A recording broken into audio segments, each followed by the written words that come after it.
Hi guys, Mike here. Don't forget to subscribe or leave some comments or topics you'd like to see us covered. Obviously, I'm recording these one after the other. Otherwise, I would have been wearing this t-shirt now for over a week or close to a week. Lockdown lesson number six is reading. Quite simple. One, read your Bible. To read some biographies of other people.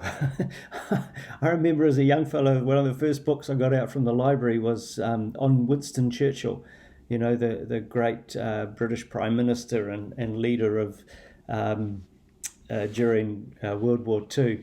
And I got this book home and it was as thick as anything, about 1,500 pages. And that was volume 1.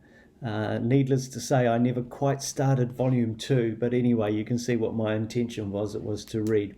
When I was a young fella, I never used to read a book, and now in even my Bible library, I've got 1,600 books. But read biographies, read stories about the early church fathers.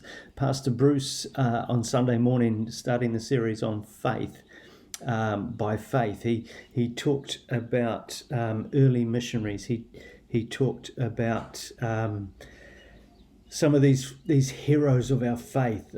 Read about inspirational stories. You can get some fantastic inspirational stories just by looking at the Anzacs and some of the famous war stories. In church history, there was a guy who lived in the 1500s. His name was John Foxe, Foxe, and he wrote a book called The Book of Martyrs. We know it as Foxe's Book of Martyrs. And he did a history of what happened to Matthew, Mark, Luke, John, what happened to all the early disciples, what happened to the early believers. Thomas, we know most about Thomas because of the type of stuff that John Foxe was able to get hold of.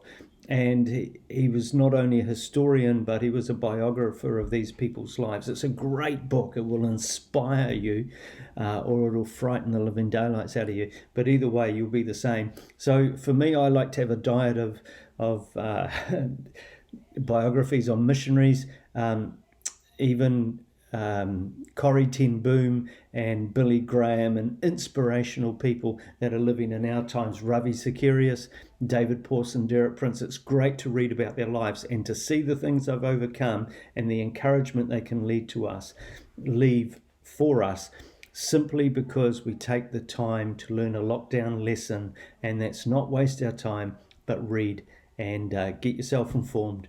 Bless you heaps. Cheers.